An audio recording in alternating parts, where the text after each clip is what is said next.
നയപ്രഖ്യാപനത്തിൽ വിസ്മയങ്ങളൊന്നുമില്ല. എന്നാലും ജനകീയമായ നിരവധി പദ്ധതികൾ നയപ്രഖ്യാപന പ്രസംഗത്തിൽ ഗവർണർ ചൂണ്ടിക്കാട്ടി.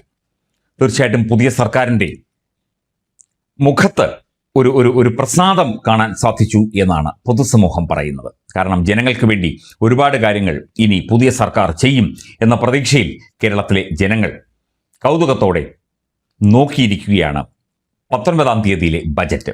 ഈ ബജറ്റിൽ ഒരുപാട് വിസ്മയങ്ങൾ ഒരുക്കിയിട്ടുണ്ട് എന്നാണ് മുഖ്യമന്ത്രി വി ഡി സതീശൻ പറയുന്നത്. പ്രത്യേകിച്ചും സർക്കാർ ജീവനക്കാർക്ക് ഒരുപാട് അരിയറുകളും അവർക്ക് DA കുടിശ്ശികയും അതുപോലെ ഒരുപാട് കാര്യങ്ങൾ പെൻഡിങ് ആയുണ്ട്, കൊടുത്തു തീർക്കാനുണ്ട്. അതൊക്കെ തന്നെ കൃത്യമായി കൊടുത്തു തീർക്കും. പെൻഷനായ ഉദ്യോഗസ്ഥർക്ക് പലരും അവരുടെ ആനുകൂല്യങ്ങൾ കിട്ടാനുണ്ട്, അതൊക്കെ തന്നെ കൃത്യമായി കൊടുക്കും.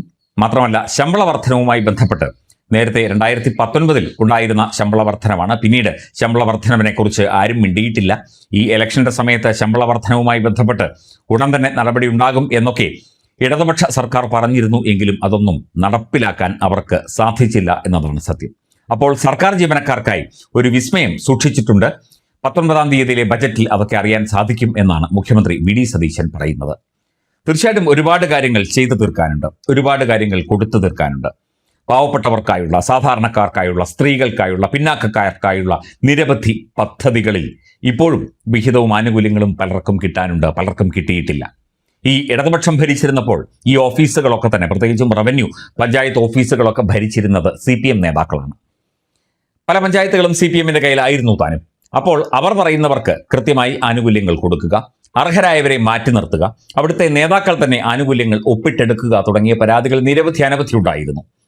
അതൊക്കെ തന്നെ പരിഹരിച്ച് അർഹരായവരിൽ നിന്ന് കേന്ദ്ര വിഹിതം ഉൾപ്പെടെ അർഹരായവരല്ലാത്ത മനുഷ്യർ CPM നേതാക്കൾ ഒപ്പിട്ട് വാങ്ങി എന്നുള്ള പരാതി ഉണ്ടായിരുന്നു. അവരിൽ നിന്ന് അതൊക്കെ തിരിച്ചു പിടിക്കുന്നത്, അതുപോലെ തന്നെ അർഹരായവർക്ക് അത് കൊടുക്കുന്നത് അടക്കമുള്ള നടപടികൾ ഉണ്ടാകും എന്ന് തന്നെയാണ് ഇപ്പോൾ UDF സർക്കാർ വ്യക്തമാക്കുന്നത്.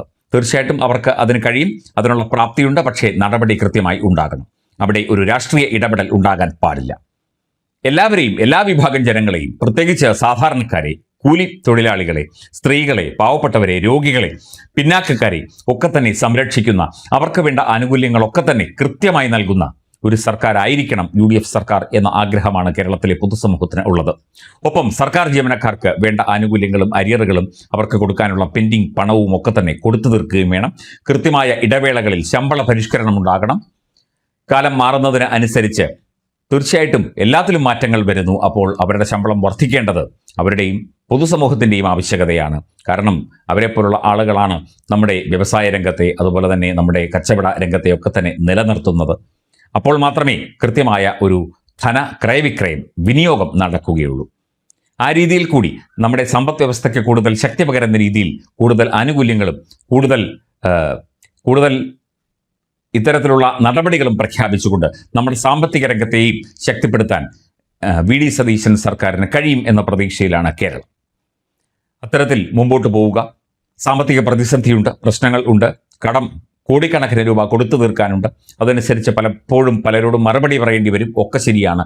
എങ്കിൽ പോലും അതിനെയൊക്കെ മറികടന്നുകൊണ്ട് കൃത്യമായി മുമ്പോട്ട് പോകാൻ UDF സർക്കാരിന് സാധിക്കും എന്ന പ്രതീക്ഷ കേരളത്തിലെ ജനങ്ങൾക്കുണ്ട്. അതനുസരിച്ച് മുമ്പോട്ട് പോകട്ടെ. എന്തായിരിക്കും വിസ്മയം? എന്ത് വിസ്മയമാണ് കാണിക്കാൻ പോകുന്നത്? തെരഞ്ഞെടുപ്പ് സമയത്തും വി ഡി സതീശൻ ഒരു വിസ്മയത്തെക്കുറിച്ച് പറഞ്ഞിരുന്നു, 102 എന്ന വിസ്മയം. ആ വിസ്മയം കൃത്യമായി സാധിച്ചെടുക്കാൻ അദ്ദേഹത്തിന് കഴിഞ്ഞു, ജനങ്ങളുടെ പിന്തുണയോടുകൂടി തന്നെ. ഇനി സർക്കാർ ജീവനക്കാർക്ക് വേണ്ട, അല്ലെങ്കിൽ അവർക്ക് വേണ്ടി പ്രഖ്യാപിക്കുന്ന വിസ്മയങ്ങളെക്കുറിച്ച് എല്ലാവരും ജാഗ്രതയോടെ, എല്ലാവരും ആശങ്കയോടെ, അല്ലെങ്കിൽ എല്ലാവരും പ്രതീക്ഷയോടെ കാത്തിരിക്കുകയാണ്. എന്തായിരിക്കും വിസ്മയം ഉണ്ടാവുക?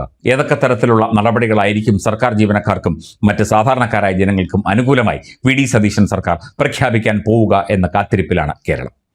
ഏതായാലും ആദ്യത്തെ ബജറ്റ് വരെ, UDF സർക്കാരിൻ്റെ ആദ്യ ബജറ്റ് വരെ നമുക്ക് ഈ ഒരു പ്രതീക്ഷയോടെ കാത്തിരിക്കാം.